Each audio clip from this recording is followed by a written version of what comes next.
Gold, trusted gold buyers. మీరు తాకట్టు పెట్టిన బంగారాన్ని విడిపించి ఈ రోజు ఉన్న మార్కెట్ ధరకు కొనబడను.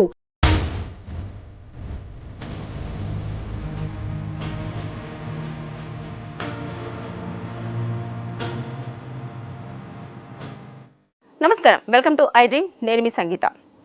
చాలామంది ఎవరికైనా అప్పు ఇచ్చేటప్పుడు, అప్పు తీసుకునేటప్పుడు ఈ మధ్య కాలంలో ఎక్కువగా ప్రామిసరీ నోట్ని అనేది ప్రిఫర్ చేయడం అనేది జరుగుతుంది. కానీ దాన్ని ఏ విధంగా రాసుకోవాలి, ఎలా రాసుకోవాలి, అది ఎన్ని రోజుల వరకు వ్యాలిడిటీ ఉంటుందన్న విషయం మాత్రం ఎవరికి సరిగ్గా తెలియడం లేదు. నేను దానిపైన మీకు పూర్తి ఇన్ఫర్మేషన్ అనేది ఇవ్వాలనుకుంటున్నాను. బేసిక్గా ఎవరైనా ఒక వ్యక్తి ఇంకొక వ్యక్తికి అప్పు ఇస్తున్నప్పుడు ఆ ప్రామిసరీ నోట్ అనేది చాలా చిన్నగా ఉంటుంది. దాంట్లో మనం ఎక్కువగా ఇన్ఫర్మేషన్ అయితే రాయలేం. కాబట్టి మీరు ఫస్ట్ ఆఫ్ ఆల్ డేట్ ఒకటి, దాంతోపాటు మీరు ఎన్ని డబ్బులు ఏ రూపేనా ఇస్తున్నారు. అంటే కొంతమంది సపోజ్ ఒక 30,000 రూపాయలు లేదంటే 50,000 రూపాయలు మనం ఒక వ్యక్తికి ఇవ్వాలి అనుకుంటున్నప్పుడు ఆ వ్యక్తి పేరు మెన్షన్ చేసి వాళ్ళ ఫాదర్ నేమ్ రాసి, అదేవిధంగా మీరు ఆ అమౌంట్ని ఏ రూపేనా ఇస్తున్నారు, అంటే డబ్బు రూపేనా ఇస్తున్నారా లేదంటే గూగుల్ పే చేస్తున్నారా, ఫోన్పే చేస్తున్నారా అనేది చాలా ఇంపార్టెంట్. దాంతోపాటు ఏ సమయంలో ఏ ప్లేస్లో మీరు ఆ డబ్బు అనేది ఇవ్వడం జరుగుతుంది, ఎవరి సమక్షంలో ఇస్తున్నారు, ఇవన్నీ కూడా చాలా మెన్షన్ చేయాలి. చాలా నీట్గా ఏ వ్యక్తికి ఇవ్వడం జరుగుతుంది.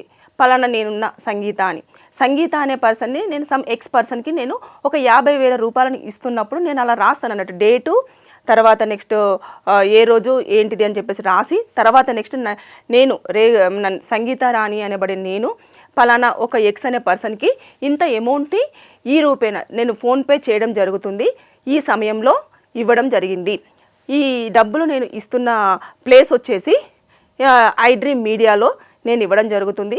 దాంతోపాటు ఇక్కడ ఇంతమంది ఉన్నారు, పలానా పర్సన్స్ ఉన్నారు, వారి సమక్షంలో ఇస్తున్నాను, దానికి వారు సాక్షులు అని చెప్పేసి అలా చాలా నీట్ అండ్ క్లీన్గా ప్రజెంట్ చేసుకోవాలి. చేసుకున్న తర్వాత అక్కడ ఎవరైతే వ్యక్తులు ఉంటారో ఆ వ్యక్తులు ఒక 2 కానివ్వండి, 3 కానివ్వండి సాక్షులుగా సంతకాలు పెట్టేసుకోవాలి. ఒక 2 స్టాంప్స్ ఉంటాయి, ఆ స్టాంప్స్ను కూడా మనం అక్కడ ఇచ్చేసి దాని మీద సిగ్నేచర్ తీసుకోవాలి. దీనిని కొంతమంది ఏం చేస్తారు అంటే పెన్సిల్ రూపేనా రాస్తారు. అది అసలు వ్యాలిడిటీ కాదు, అది కొన్ని రోజుల వరకు చెరిగిపోతుంది. ఇంక్ పెన్ అంటే వాటర్ పడంగానే అది మొత్తం ఇట్లా స్ప్రెడ్ అయిపోతుంది, ఆ పెన్నుతో రాసినా కూడా వ్యాలిడిటీ కాదు.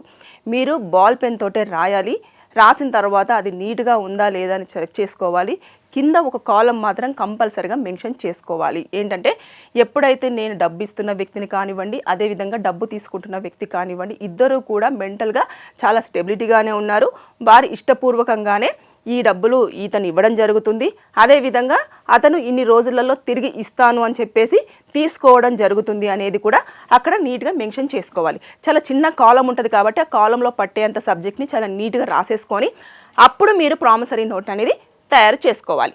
చేసుకున్న తర్వాత ఇవి చాలా మ్యాండేటరీ.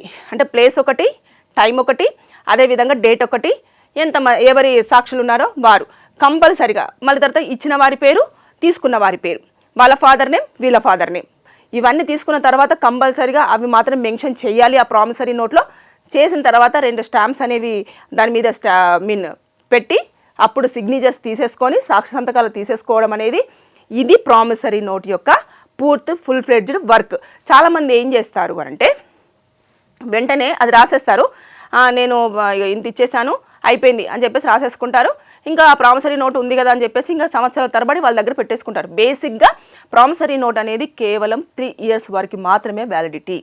3 ఇయర్స్ తర్వాత దానికి అసలు ఎలాంటి ఎలిజిబిలిటీ ఉండదు. కోర్టులో మీరు కనుక ఆ ప్రామిసరీ నోట్ తీసుకొచ్చేసి కేసు ఫైల్ చేసినా సరే ఎవరైతే అప్పు తీసుకున్నారో ఆ వ్యక్తి ₹1 కూడా కట్టాల్సినంత అవసరం లేదు. అది వ్యాలిడిటీ అంతా క్యాన్సిల్ అయిపోతుంది.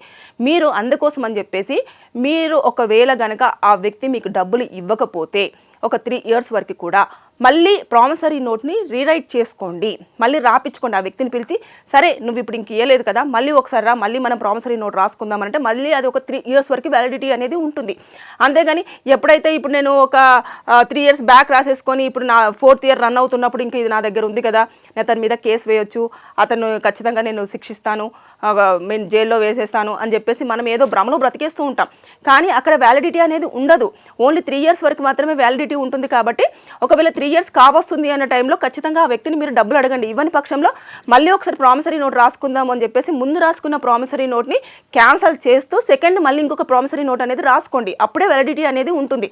అంతేకాని సంవత్సరాల వరకు అయితే ఆ ప్రామిసరీ నోట్ అనేది పనిచేసే విధానం ఉండదు. సో కంపల్సరీగా నేను ఏ పాయింట్స్ అయితే చెప్పానో ఆ పాయింట్స్ ప్రకారంగా కనుక మీరు మంచిగా నీట్గా మెన్షన్ చేసుకొని వితిన్ 3 years వరకు కనుక అతను ఇవ్వకపోతే అప్పుడు మీరు కోర్టులో ఫైల్ చేస్తే మీ డబ్బులు విత్ ఇంట్రెస్ట్తో పాటు కోర్టు కలెక్ట్ చేసి వారికి ఇవ్వడం అనేది జరుగుతుంది.